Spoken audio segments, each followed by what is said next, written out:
प्रभु महान आमर धन्यवाद हो आपण मानकु समस्त को आत्मिक आहार यूट्यूब चैनल रे आम मानकर उद्धारकर्ता प्रभु जीशु ख्रीष्ट नाम रे ख्रीष्टीय प्रेम रे नमस्कार सहित स्वागत करे। प्रभु आपण मानकु समस्त को अनुग्रह एवं शांति प्रदान करंतु। प्रिय बंधु पुणी थरे गोटे छोट प्रसंग रे आमे ईश्वर को वाक्य को आलोचना करिबा। आ प्रसंगटी होउची सबु किछि थाई कि भी किछि नथिला परी। आपण देखिबे जगत रे मनुष्य को सबु किछि थाई कि भी किछि नथिला परी।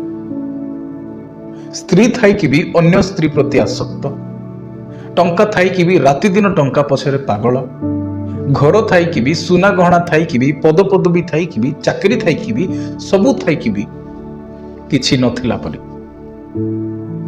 आउ एहा काहे कि मनुष्य जीवन रे होई थाए, एहार मूल कारण हेउछि आत्मिक दुर्बलता।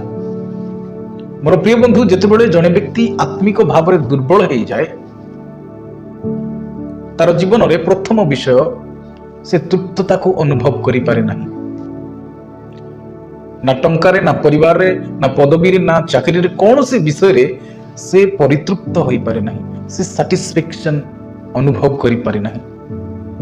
एवं द्वितीय विषय से ता जीवन रे शांति अनुभव करि पारे नहीं।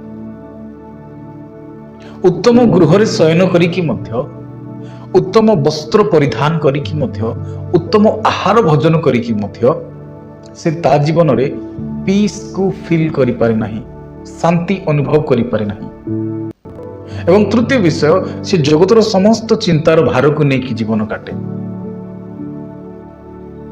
मोर प्रिय बंधु, आपण जानत कि केतेबेले जणे व्यक्ति आत्मिक भाव रे दुर्बल हो जाए। बाइबल कहे माथ्यू को पुस्तक 4 पर्व तार 4 पद मध्य लिखा जाए, किंतु यीशु उत्तर देले लेखा अछि, मनुष्य केवल रोटी रे बंचिबो नाही, मात्र ईश्वर को मुखरु निर्गत प्रत्येक वाक्य रे बंचिबो। अति सुंदर भाव रे लिखा जाए, यीशु कहंती मनुष्य केवल रोटी रे बंचिबो नाही, लिखा जाए केवल रोटी अर्थात शारीरिक आहार। मोर प्रिय बंधु, बेले बेले आमे भाबु जे शारीरिक आहार भोजन करिबा द्वारा आमे बंचिछु, शारीरिक बल द्वारा आमे बंचिछु, शारीरिक ज्ञान द्वारा आमे बंचिछु। आउ एहा आमे भाबी कि परमेश्वर को उपरु आम भरोसा कमी जाए, आउ आमे निज ऊपर डिपेंड करिबा को लागू, निज ऊपर आमे भरोसा करू, निजको निजे आमे भरोसा करी जीवन काटिबा को लागू। आउ जेतेबेले निज ऊपर जीवन भरोसा करी जीवन काटू, सही समय एही परी परिस्थिति आम जीवन रे आसी थाए। आमे दिन प्रतिदिन परमेश्वर को ठारू दूरे जीवारे लागू, प्रार्थना जीवन कमी जाए, वाक्यमय जीवन कमी जाए, आउ आमे आत्मिक भाव रे दुर्बल हो जाऊ। आ जेतेबेले आमे आत्मिक भाव रे दुर्बल हो जाऊ, एही परिस्थिति को फेस करबा को पड़ी थाए। किंतु लिखा जाए तार तल अंश रे यीशु कहिले, मात्र ईश्वर को मुख रु निर्गत प्रत्येक वाक्य रे मनुष्य बंचिबो। प्रिय बंधु, एठारे एक प्रकृत बंचिबा विषय लिखा जाए, बा एक प्रकृत जीवन विषय रे।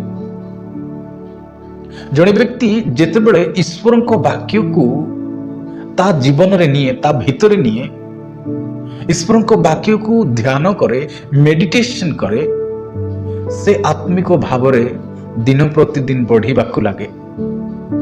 जेतेबेले जणे व्यक्ति प्रार्थना जीवन रे बढ़िबा को लागे, से दिन प्रतिदिन परमेश्वर को निकटवर्ती हेबा को लागे, आउ से आत्मिक भाव रे बलिष्ठ हो जाए। आउ जेतेबेले से आत्मिक भाव रे बलिष्ठ हो जाए,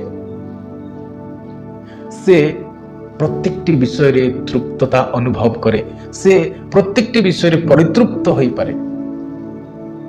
किछि नथिले मध्य से सबु किछि अछि परि भावे, से प्रत्येकटी विषय रे शांति अनुभव करि पारे, से चिंता विहीन जीवन काटि पारे।